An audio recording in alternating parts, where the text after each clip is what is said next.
You shouldn't play with guns or swords. Hey everyone, Templar74 here with another Yu-Gi-Oh video, and today's Yu-Gi-Oh video is going to be my thoughts and impressions regarding episode 40 of Yu-Gi-Oh VRAINS. And I gotta be honest with you guys, I really enjoyed this episode, especially at the end. We got a real emotional feels moment that was just driving me nuts, and I was virtually on the edge of my seat almost this entire duel.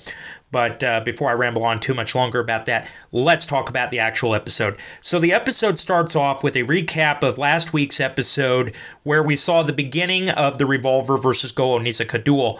And we actually do see once again Revolver activating that terrifying card, to quote Playmaker, which ended up being Mirror Force. And of course, if you guys remember from last week's episode, this wipes Go's field completely clean. So we then begin this week's episode with Go, who is of course shaken by Revolver's Mirror Force trap, but we also see Playmaker remark that since Link monsters can't be placed in defense mode, Mirror Force along with Link protection was a really effective combo against Go's Link monsters. But even with Go's field completely empty, he isn't deterred and immediately brings out a new card, Goki Head Trainer, and with its effect revives Great Ogre and ends his turn before telling Revolver to bring it on. A request Revolver quickly obliges as he brings out his Magna Rocket monsters, and we see the same combo he used against Playmaker where he plays Revolve Boot Sector and uses it to affect his own monsters and allows him to resummon them. If you guys remember, Magna Rocket monsters, pretty much when they're targeted by an effect, they destroy themselves and we actually see a new monster summoned in their place. And Revolver eventually uses this combo to lead to the Link summon of a new dragon, Link to Booster Dragon. But even with these summons, Go is undeterred and uses Great Ogre's effect to lower Revolver's monsters' attack points, but we see Revolver turn the tables on Go once again and wipe his field clean again. I have to use again there because this was pretty much the vibe of the entire duel. But anyway, Revolver wipes Go's field clean before using Booster Dragon to launch a direct attack at Go, much to the children watching the duel at the orphanage's horror, but it does end up knocking Go's life points down to 3,100, and unfortunately for Go, Revolver's turn is not yet done, as he special summons two more Magna Rocket monsters, Shell Rocket and Magna Rocket, before finally ending his turn. We also see Playmaker comment about, even though Go is in a pinch, to quote our good friend Ignis once again, that this wasn't enough to break a duelist like Go.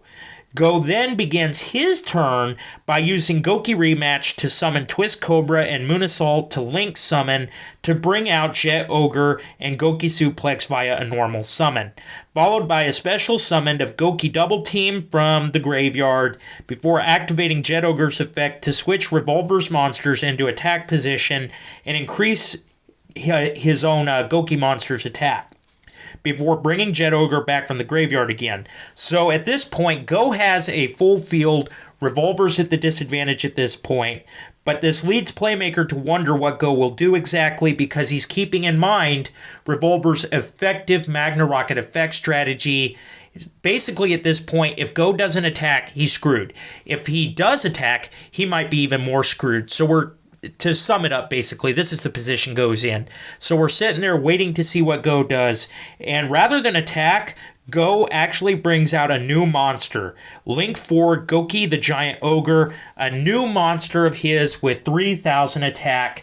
And this move actually not only intrigues Revolver, but Playmaker as well. And Go ends up using his monster's effect to raise Giant Ogre's attack all the way up to 5,000, and attacks and destroys Booster Dragon and deals Revolver 3,100 points of damage in the process. So at this point, Revolver has 900 life points, Go has 1,000, but Revolver uses Booster Dragon's effect to revive 3 Burst Shot Dragon from the graveyard before beginning his actual turn, which he does so by destroying 3 Burst Shot Dragon to bring back Booster Dragon, and begins another continuous dragon summon, eventually allowing him to meet the summoning conditions for a Link 4 after trying and failing to destroy Giant Ogre via effects.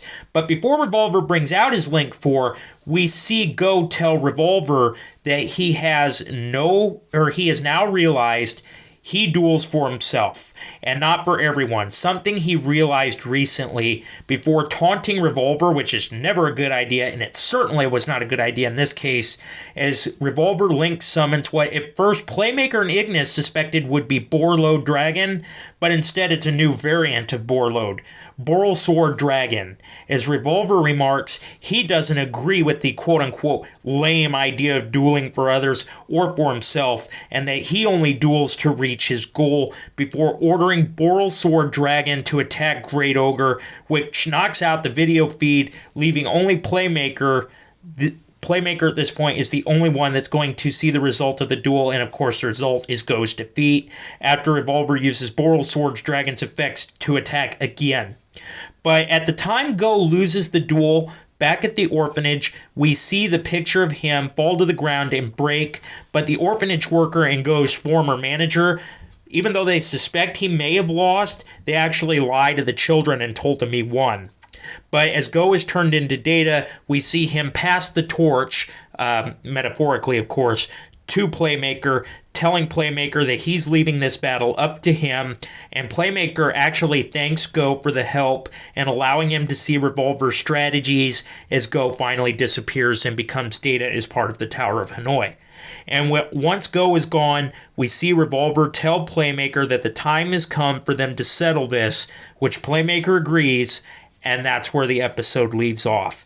Now, like I said, that was the conclusion of Revolver vs. Go Onizuka, and although the duel had the exact result we all thought and expected was going to happen, it was still a very good duel in my opinion, especially this last episode. It had me on the edge of my seat, probably because although the cast lists and summaries and that had come out, which would have spoiled it, I did not get a chance to read them this week, so I actually was in legitimate suspense as I was watching this duel. But I really did enjoy that final moment there between Go and Playmaker, as well as that moment there when Go was defeated. I think it was symbolized really well. The feels, man, the feels at that scene were just unreal.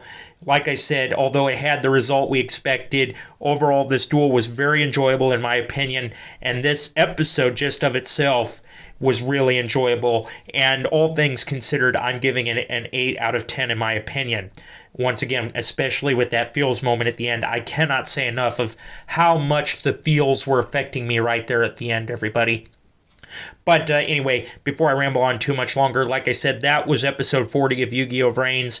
In the comments down below, let me know what your guys' thoughts are about this week's episode. Did you love it? Did you hate it? Did you think it was just there? What were your thoughts on Go versus Revolver as a whole? What are your thoughts on the upcoming duel between Go and Playmaker? Just let me know what your guys' thoughts are about all this in the comments section down below, because as always, I enjoy hearing from you.